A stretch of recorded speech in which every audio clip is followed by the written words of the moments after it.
Welcome students. आज मैं तुम लोगों को एक नया और बहुत ही इम्पोर्टेंट टॉपिक पढ़ाने वाला हूँ। वो टॉपिक है कि जब हम कैपेसिटिव सर्किट की बात करते हैं तो उसमें कुछ हीट का लॉस होता है।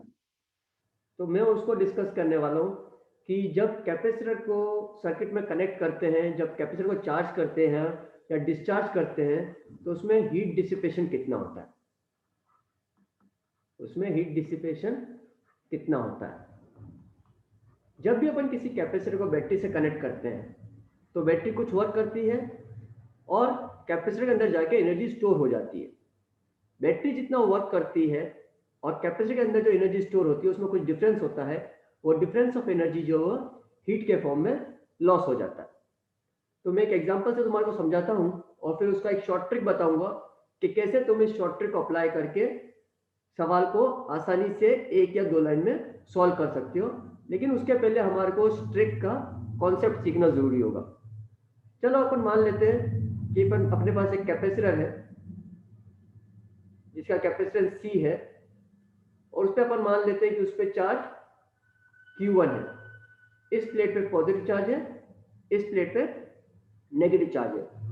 अब अपन इसको क्या करते हैं, इस कैपेसिटर को जिस पे चार्ज Q1 था उसको एक बैटरी से कनेक्ट कर लेते हैं जिसका पोटेंशियल डिफरेंस या जिसका ईएमएफ E है। तो अब जब ये कैपेसिटर फुल्ली चार्ज हो जाता है तो मान लो कि इस कैपेसिटर में फाइनल चार्ज है Q2। अभी ये पॉजिटिव और ये नेगेटिव, और क्योंकि मैंने जो बैटरी कनेक्ट किया इसका ईएमएफ ओरिजिनल जो कैपेसिटर के ऊपर पोटेंशियल डिफरेंस था उससे ज्यादा है, इसका मतलब Q2 is greater than Q1। That means delta Q charge जो कैपेसिटर पे एक्स्ट्रा स्टोर हुआ है which is Q2 minus Q1, इतना चार्ज बैटरी से फ्लो हुआ है। जब ये कैपेसिटर फुल्ली चार्ज हो गया है तो इस कैपेसिटर के अक्रॉस भी जो पोटेंशियल डिफरेंस होगा वो E हो जाएगा। So what is the work done by the battery. तो अगर अपन देखें कि work done by the battery कितना होगा, बैटरी से कितना चार्ज फ्लो हुआ है, delta Q charge which is Q2 minus Q1, कितने पोटेंशियल डिफरेंस पे, E पोटेंशियल डिफरेंस पे। So work done by the battery will be delta Q multiplied by E which is equal to Q2 minus Q1 multiplied by E। Okay, इस capacitor पे energy initial कितनी energy store थी, Q1 square upon 2C, और बाद में कितनी store हुई है एनर्जी इस पे, Q2 square divided bye 2C। So this is U initial and this is U final. So what is the change in energy in the capacitor, that is U final minus U initial which is Q2 square minus Q1 square divided by 2C, which will be equal to Q2 minus Q1 multiplied by Q2 plus Q1 divided by 2C. And what is the work done by the battery?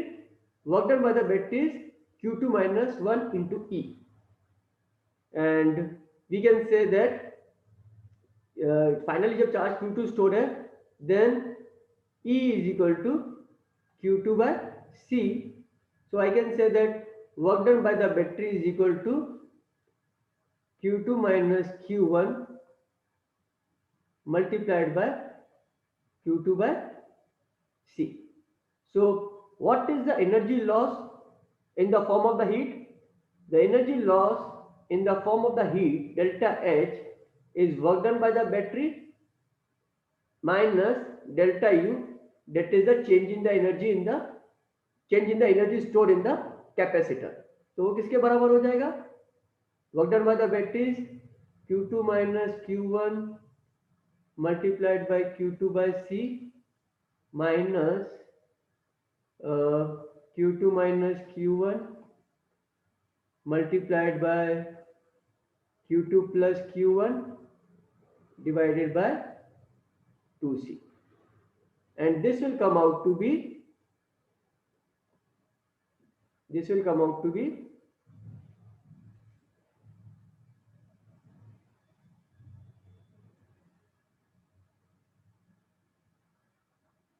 Q2 minus Q1 का whole square by 2C.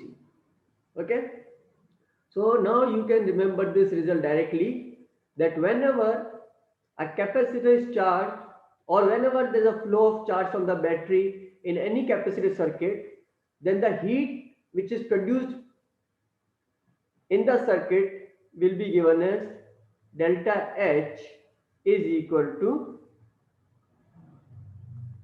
delta Q whole square by 2C. मैंने इसको सिर्फ एक capacitor के लिए derive किया है, but ये रिजल्ट अगर सर्किट में मल्टीपल कैपेसिटर हो तो सबके लिए वैलिड है. सपोज कर लो हमारे पास सर्किट में 3 कैपेसिटर है और हम हर एक कैपेसिटर पे चेंज इन डेल्टा क्यू निकालते हैं, तो जो टोटल हीट सर्किट में जनरेट होगी वो तीनों कैपेसिटर पे जो हमने हीट लॉस का फॉर्मूला इसको अप्लाई कर लेंगे तो रिजल्ट वैलिड होगा. सो सपोज कर लो 3 कैपेसिटर है और तीनों कैपेसिटर को जब सर्किट में जैसे भी अरेंज किया या सर्किट का कॉन्फ़िगरेशन जब चेंज किया तो हर एक कैपेसिटर पर चेंज इन चार्ज निकालोगे and delta Q1 square upon 2C1 will be the heat loss because of capacitor 1 plus delta Q2 square divided by 2C2 will be on the capacitor 2 plus delta Q3 square divided by 2C3 for the capacitor 3 plus dot dot dot dot. Okay, now I am giving you a warning here. ये result जब हम apply करेंगे तो remember, जब हम capacitor में dielectric introduce करते हैं या कैपेसिटर डाइलेक्ट्रिक निकालते हैं, उस केस में जो चेंज होता है एनर्जी उसके लिए वैलिड नहीं है. This result is not valid when a dielectric is being inserted inside the capacitor or is being withdrawn from the capacitor. उसका तरीका अलग होता है. ये ट्रिक हम तब लगाएंगे जब हम किसी सर्किट में बैटरी को इंट्रोड्यूस करते हैं या बैटरी डिस्कनेक्ट करते हैं या स्विच करते हैं बैटरी को एक पॉइंट से दूसरे पॉइंट पे, तो हम जो हीट जनरेट होती है सर्किट में वो निकालें. Now the question comes is, ये जो हीट जनरेट हो रही है ये बेसिकली हमारी जो सिंपल सर्किट होती है जो हम लोग स्टडी करते हैं वो कुछ ऐसी होती है.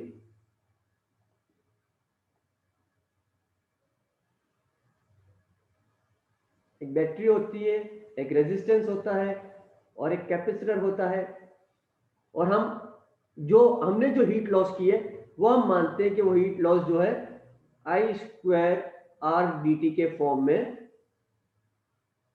इस रेजिस्टेंस पे लॉस होता है. ओके, लेकिन जो हमने ऊपर जो रिजल्ट डिराइव किया है उसमें कहीं पे भी ये रेजिस्टेंस वाला टर्म नहीं जाया था. दैट टर्म जो हमने ऊपर डिराइव किया, जब स्टेडी स्टेट में कैपेसिटर चार्ज हो जाता है तो कैपेसिटर हमेशा energy store Q square by 2C रहेगी और work done by the battery हमेशा QV रहेगा. सो दिस रिजल्ट जो हमने डिराइव किया है that is independent of the resistance जो हम इस सर्किट में यूज करते हैं.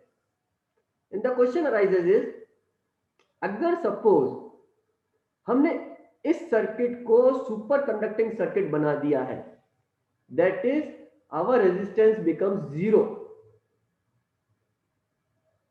ऊपर के रिजल्ट के हिसाब से तब भी एनर्जी लॉस होगा. अब वो एनर्जी लॉस रेजिस्टेंस तो है नहीं सर्किट में, तो फिर वो एनर्जी लॉस कहां जा रहा है? And the answer to this question is, इसीलिए मैंने तुम्हारे को वार्निंग दी थी, ये सिर्फ इन्हीं सवालों में एप्लीकेबल होगा, डाइलेक्ट्रिक वाले सवालों में एप्लीकेबल नहीं होगा, क्योंकि जो ट्रिक है उसका कॉन्सेप्ट यहां पे लाई करता है कि हीट लॉस रेजिस्टेंस में हो रहा है, और अगर रेजिस्टेंस सर्किट में 0 हो जाता है then what will happen? Electron not face any resistance, electron के ऊपर कोई भी रेजिस्टेंस नहीं लगेगा, तो इलेक्ट्रॉन अब क्या हो जाएंगे? एक्सीलरेटेड हो जाएंगे. इलेक्ट्रॉन अब एक्सीलरेटेड हो जाएंगे. और तुमने एटॉमिक स्ट्रक्चर का जो चैप्टर पढ़ा है 11th क्लास में, उसमें जो बोर मॉडल, थॉमसन मॉडल पढ़े थे, उसमें तुमने पढ़ा था क्लासिकल इलेक्ट्रोमैग्नेटिक थ्योरी बोलती है कि जब भी कोई चार्ज पार्टिकल एक्सीलरेट होता है वो इलेक्ट्रोमैग्नेटिक वेव के फॉर्म में एनर्जी रेडिएट करता है. इसका मतलब अब ये भी इलेक्ट्रॉन भी एनर्जी रेडिएट करेगा, किस फॉर्म में? इलेक्ट्रोमैग्नेटिक वेव के फॉर्म में. और इस तरह से ये जो सर्किट है एनर्जी लूज करेगी. सो इवन तो अगर अपन ने रेजिस्टेंस को जीरो भी कर दिया सर्किट में तब भी एनर्जी लॉस होगा। ये एक प्रोबेबल कॉज हो सकता है एनर्जी लॉस का। So I can say that energy lost in electromagnetic waves because of the accelerated charge particle, this can be one probable reason। दूसरा रीजन ये है कि जब ये इलेक्ट्रॉन्स सर्किट में मूव हो रहे हैं ड्रिफ्ट वेलोसिटी से और जाके कैपेसिटर की प्लेट पे जाके कोलाइड करते हैं and they stick to the capacitor plate और भी से जो इलेक्ट्रॉन है वो कैपेसिटर प्लेट के साथ बाउंडेड हो जाता है। इसका मतलब ये हुआ कि इलेक्ट्रॉन का जो कैपेसिटर की प्लेट के साथ जो कोलिजन है वो इनइलास्टिक कोलिजन है। इलेक्ट्रॉन का कोलिजन प्लेट के साथ, किसके साथ? With the plate. कैसा कोलिजन है? इनइलास्टिक कोलिजन है। और इनइलास्टिक कोलिजन में भी एनर्जी का लॉस होता है। तो हमारे पास दूसरा रीजन जो आ गया है वो आ गया है कि inelastic collision of the electron with the capacitor plate. ये दोनों रीजन हम लोग एट्रीब्यूट करते हैं कि कैपेसिटर सर्किट में चार्जिंग या डिस्चार्जिंग में एनर्जी का लॉस क्यों होता है। अभी फिर से वार्निंग दे रहा हूं, जब हम डाइलेक्ट्रिक को इंट्रोड्यूस करते हैं कैपेसिटर के अंदर तब हम इस रिजल्ट को यूज नहीं करेंगे एनर्जी के लिए। ओके, सो जस्ट किसी सवाल को शुरू करने से पहले मैं वापस से लिख लेता हूं कि heat loss can be easily given by delta H is equal to summation of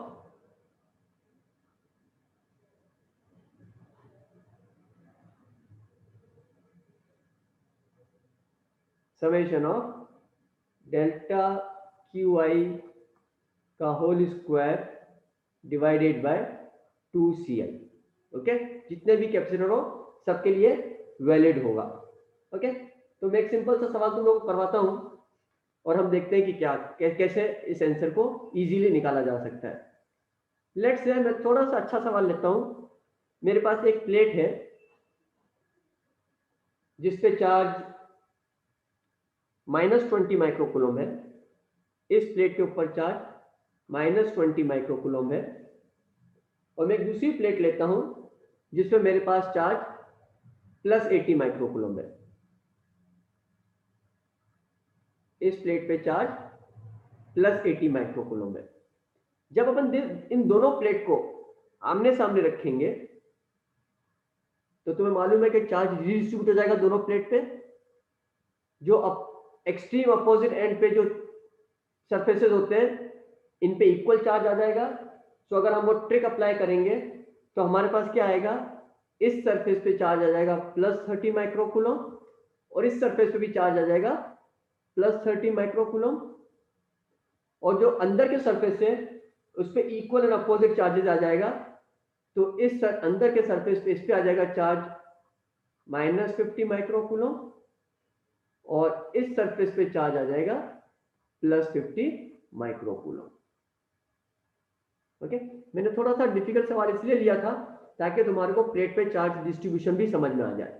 जब दो प्लेट को आमने सामने लाते हैं तो इनके जो अंदर के फेसेस होते हैं जो कि एक दूसरे को फेस करते हैं इन पे इक्वल एंड अपोजिट चार्ज आ जाता है। तो इन दोनों अंदर की प्लेट्स पे इक्वल एंड अपोजिट चार्ज आ गया और जो एक्सट्रीम अपोजिट फेसेस होते हैं ये वाला फेस और ये वाला फेस इस पे दोनों पे इक्वल चार्ज आता है। तो इन दोनों में +30 कूलम का चार्ज आ गया, 30 माइक्रोकूलम का। और तुम देखो इस प्लेट पे अभी भी टोटल चार्ज -20 माइक्रोकूलम है, इस प्लेट पे अभी भी चार्ज +80 माइक्रोकूलम है। ओके, तो हम लोगों ने क्या किया, चार्ज डिस्ट्रीब्यूट कर दिया। अब हम क्या करते हैं, इस कैपेसिटर को बैटरी से कनेक्ट कर देते हैं। तो मैंने क्या किया इस कैपेसिटर को 6 वोल्ट की बैटरी से कनेक्ट कर दिया। 6 वोल्ट की बैटरी से कनेक्ट कर दिया और इसका जो कैपेसिटेंस है मेरे पास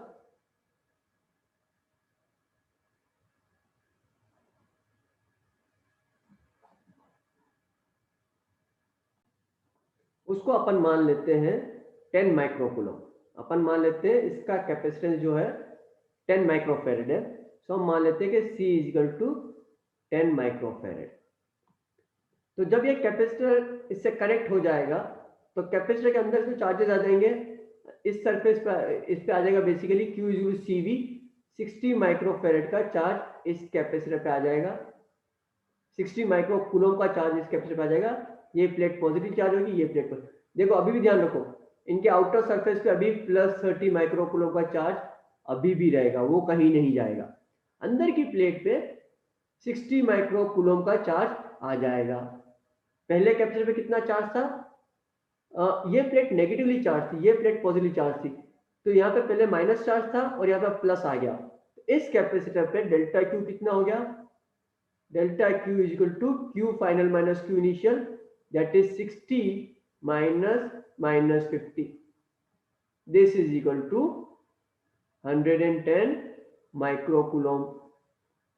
So if I want to find out what is the heat generated in this capacitor, then delta H will be given as delta Q square by 2C, which will be 110 microcoulomb square divided by 20, and this is your whatever microjoule will be the answer. ठीक है बेटा, समझ में आ गया? अब हम लोग एक और अच्छा सवाल करते हैं और इसी ट्रिक को अप्लाई करके देखते हैं कि हम इजीली डेल्टा हीट जनरेटेड निकाल सकते हैं। तो मैं एक सर्किट लेता हूं,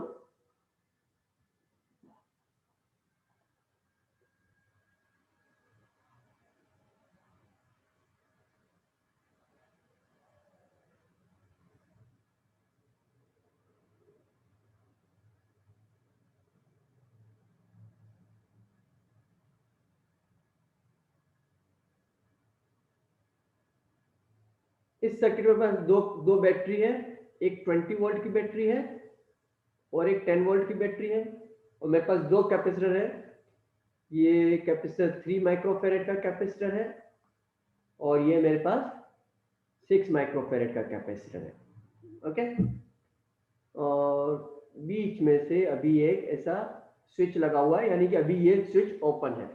ओके, तो अभी क्या हो रहा है कि 3 माइक्रोफेरेड और 6 माइक्रोफेरेड जो कैपेसिटर है वो सीरीज में है। तो अपन मान लेते हैं कि इस पे चार्ज फ्लो होगा, इस बैटरी से आएगा, इस कैपेसिटर प्लस चार्ज आएगा, इस बैटरी पे, इस प्लेट पे, इस पे माइनस चार्ज आएगा, इस पे प्लस चार्ज आएगा, इस पे माइनस चार्ज आएगा। दोनों कैपेसिटर अभी सीरीज में है, तो इनका सी इफेक्टिव हो जाएगा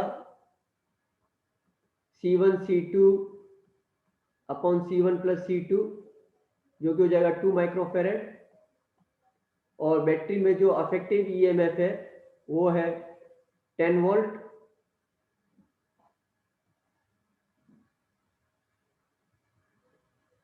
तो जो अभी जो दोनों कैपेसिटर पे चार्ज हो जाएगा Q, which will C effective into E effective, तो दोनों कैपेसिटर की प्लेट्स पे चार्ज हो जाएगा 20 माइक्रो कूलम।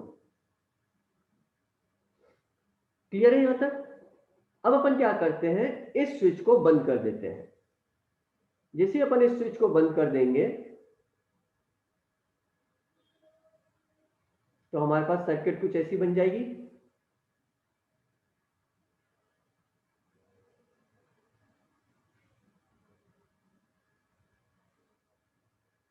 अब ये जो 20 वोल्ट की बैटरी है ये 6 माइक्रोफेरेड के कैपेसिटर के साथ पैरेलल में आ गई, और ये 10 वोल्ट की बैटरी है ये 3 माइक्रोफेरेड के कैपेसिटर के साथ पैरेलल में आ गई। तो अब इस पे जो चार्ज आएगा वो बेसिकली अब 30 माइक्रो कूलम हो जाएगा, और इस प्लेट पे पॉजिटिव चार्ज आएगा और इस प्लेट पे नेगेटिव चार्ज आएगा। और ये जो 6 माइक्रोफेरेड का है ये 20 वोल्ट की बैटरी के साथ पैरेलल में हो जाएगा। तो इस पे जो चार्ज आएगा वो 120 माइक्रो कूलम आएगा, और इस प्लेट पे पॉजिटिव चार्ज आएगा, इस प्लेट पे नेगेटिव चार्ज आएगा। डेल्टा एच का फॉर्मूला क्या है? Delta H is given as delta Q1 square by 2C1 plus delta Q2 square by 2C2, तो पहला कैपेसिटर 3 माइक्रोफैराड का ले लो, इस पे फाइनल चार्ज कितना है 30 माइक्रोकूलम, और इस पे पहले कितना चार्ज था 20 माइक्रोकूलम। लेकिन तुम देखो ये वाली जो प्लेट है पहले ये नेगेटिव चार्ज था इस पे, और अभी इस प्लेट पे यहाँ पे पॉजिटिव चार्ज आ रहा है 30 माइक्रोकूलम का, और पहले 20 माइक्रोकूलम माइनस चार्ज था। तो डेल्टा Q1 क्या हो जाएगा अपने पास, डेल्टा Q1 अपने पास हो जाएगा 30 minus 20 which will be 50 microcoulomb. और डेल्टा Q2 अगर अपन निकाल लें तो इस कैपेसिटर पे 6 माइक्रोफैराड के कैपेसिटर पे अभी 120 माइक्रोकूलम का चार्ज है और पहले 20 माइक्रोकूलम का चार्ज था, लेकिन दोनों प्लेट्स पॉजिटिव थी, सेम चार्ज था, सेम साइन का या सेम पोलैरिटी का चार्ज था। तो delta Q2 will be 120 minus 20 which is 100 microcoulomb. इस बात को यहाँ पे नोट कर लो कि जो मेरा C1 कैपेसिटर है 3 माइक्रोफैराड का, इसमें ये वाली जो प्लेट है इस पे पहले नेगेटिव चार्ज था और इस प्लेट पे बाद में पॉजिटिव चार्ज आ गया, और पहले इस पे चार्ज 20 माइक्रोकूलम था, इस पे चार्ज 30 माइक्रोकूलम था। तो change will be 30 minus 20, so it will be 50 microcoulomb. और इस वाले कैपेसिटर पे पहले चार्ज 20 माइक्रोकूलम था और बाद में चार्ज 120 माइक्रोकूलम हुआ है, पोलैरिटी मेंटेन्ड है, इसीलिए चेंज विल बी 100 माइक्रोकूलम। तो जो तुम डेल्टा H निकालोगे वो सिंपली आ जाएगा 50 microcoulomb whole square divided by 2 into 3 plus 100 microcoulomb whole square divided by 2 into 6। बहुत ध्यान से करना, मैंने यहाँ पे माइक्रो वाला 10⁻⁻6 लिखा नहीं है, सो कैलकुलेशन उसका ध्यान रखना। ये माइक्रोकूलम है और नीचे कैपेसिटर जो है वो माइक्रोफैराड में दे रखा है। So you can check your calculations, जो आंसर आएगा this will come out to be 1250 joules. तुम इन सवालों को ट्राई कर सकते हो, जेईई एडवांस में भी ऐसा सवाल आ चुका है जिसको अगर कॉन्सेप्चुअली सॉल्व करेंगे तो बहुत लंबा जाएगा, और इस ट्रिक से सॉल्व करोगे तो ये सवाल तुम लोगों से 2 से 3 लाइन में हो जाएगा। ठीक है स्टूडेंट्स, क्लियर हो गई ये ट्रिक? तुम्हारे को ट्रिक की अच्छे से प्रैक्टिस करनी चाहिए। ये ट्रिक तुम्हारे को जेईई मेंस में, जेईई एडवांस और नीट दोनों एग्जाम में बहुत फायदा देगी और तुम इस सवाल को इजीली फटाफट कर पाओगे। एक और ट्रिक मैं तुम लोगों को बताता हूं, वो ये है कि सपोज कर लो तुम्हारे पास 2 कैपेसिटर है, एक कैपेसिटर है C1 जिसपे चार्ज Q1 स्टोर्ड है, और दूसरा कैपेसिटर है जिसका कैपेसिटेंस C2 है और उस पे चार्ज Q2 स्टोर्ड है। अगर इन दोनों कैपेसिटर को हम लोग एक पैरेलल सर्किट में कनेक्ट कर ले ऐसे,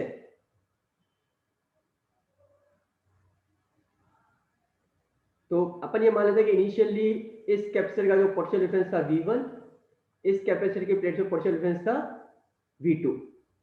अपने को मालूम है कि जब हम दोनों प्लेट्स को कैपेसिटर को ऐसे पैरेलल में कनेक्ट करेंगे तो there will be exchange of charge, और चार्ज तब तक फ्लो होगा जब तक दोनों कैपेसिटर की प्लेट्स के अक्रॉस पोटेंशियल डिफरेंस सेम नहीं हो जाता।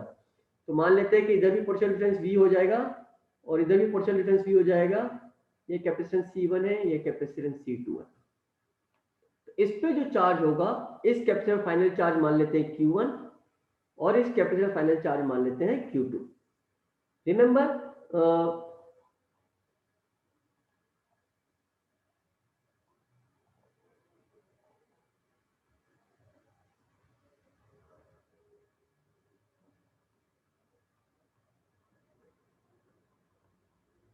ये दोनों प्लेट्स को हमने कनेक्ट किया है, तो चार्ज या तो इस प्लेट से इस प्लेट पे फ्लो होगा या फिर इस प्लेट से इस प्लेट पे फ्लो होगा। चार्ज यहां से यहां जंप नहीं कर सकता है, ना ही यहां से यहां जंप कर सकता है। इसका मतलब जो इस दोनों प्लेट्स पे जो सम ऑफ द चार्ज था वो कांस्टेंट रहेगा, that is Q1 plus Q2 will be the sum of the final charges capital Q1 plus capital Q2. I can say Q1 plus Q2 is equal to capital Q1 plus capital Q2. So initial जो energy store थी capacitor पे, इसमें जो initial energy store थी वो था U1, U initial is Q1 square upon 2C1 plus Q2 square upon 2C2, और जो फाइनल एनर्जी स्टोर है वो है Q1 square upon 2C1 plus Q2 square upon 2C2। और ये जो है इसमें एक और रिलेशनशिप आएगा, क्योंकि दोनों प्लेट्स अब सेम पोटेंशियल पे, दोनों कैपेसिटर सेम पोटेंशियल पे हो गए, सो दोनों का पोटेंशियल V सेम है। So Q1 upon C1 is equal to Q2 upon C2। So what will be the heat loss? जो हीट जनरेट होगी सर्किट में डेल्टा H, वो हो जाएगी U initial minus U final. इसके कैलकुलेशन मैं नहीं करूंगा, बट मैं इसका फाइनल डायरेक्ट रिजल्ट दे देता हूं, जो तुम लोग बात चाहो तो घर पे ट्राई कर सकते हो, but you can remember this result. This will be equal to half C1 C2 upon C1 plus C2 V1 minus V2 का होल स्क्वायर। V1 और V2 कैपेसिटर का इनिशियल पोटेंशियल है। अगर तुम इसको थोड़ा सा ट्रिक से याद करना चाहते हो, तो जैसा कि रिड्यूस मास के लास्ट लेक्चर मैंने जो फॉर्मूला लिखा था, I can write same like this, half C reduced, जैसे वहां पे M रिड्यूस मास निकाला था, M1 M2 upon M1 plus M2, क्योंकि यहां से C1 C2 upon C1 plus C2 आ रहा है, मैं इसको C रिड्यूस बोल देता हूं, एंड V रिलेटिव का स्क्वायर। बट रिमेंबर ये V वेलोसिटी नहीं है, ये V पोटेंशियल डिफरेंस है, V1 माइनस V2। ओके, तो ये V रिलेटिव उधर आता था half mu V relative square, V1 minus V2 वहां पे वेलोसिटी होता था, और यहाँ पे V1 माइनस V2 में मेरा ये पोटेंशियल डिफरेंस है कैपेसिटर के अक्रॉस। ओके, एक बात और बता देता हूं, अगर इन दोनों प्लेट्स पे सेम पोटेंशियल है, सॉरी दोनों की पोलैरिटी सेम है, दोनों प्लेट्स की, इस प्लेट की उस प्लेट की, तो हम V1 माइनस V2 करेंगे। सो लेट्स से अगर मैं ये दो कैपेसिटर लेता हूं, और ये भी पॉजिटिव है और ये भी पॉजिटिव है, और इसका 10 वोल्ट है, इसका 5 वोल्ट है, तो हम 10 माइनस 5 करेंगे। लेकिन अगर हमने ऐसे कनेक्ट किया है, ये प्लस है और ये माइनस है, और ये 10 वोल्ट है, ये 5 वोल्ट है,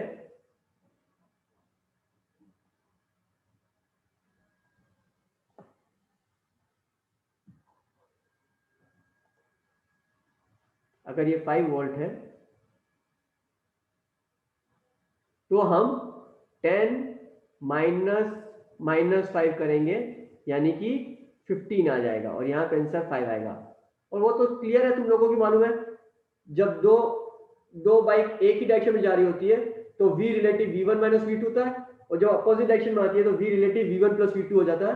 तो अगर इन दोनों प्लेट्स के पोलैरिटी सेम है तो अपना V relative V1 minus V2 हो जाएगा, और अगर इन दोनों प्लेट्स की पोलैरिटी डिफरेंट है तो V relative potential difference add हो जाएंगे। ओके, सो अगर इसमें हमारे को delta Q square upon 2C वाला रिजल्ट लगाने की जरूरत नहीं है, वो काफी लंबा हो जाएगा।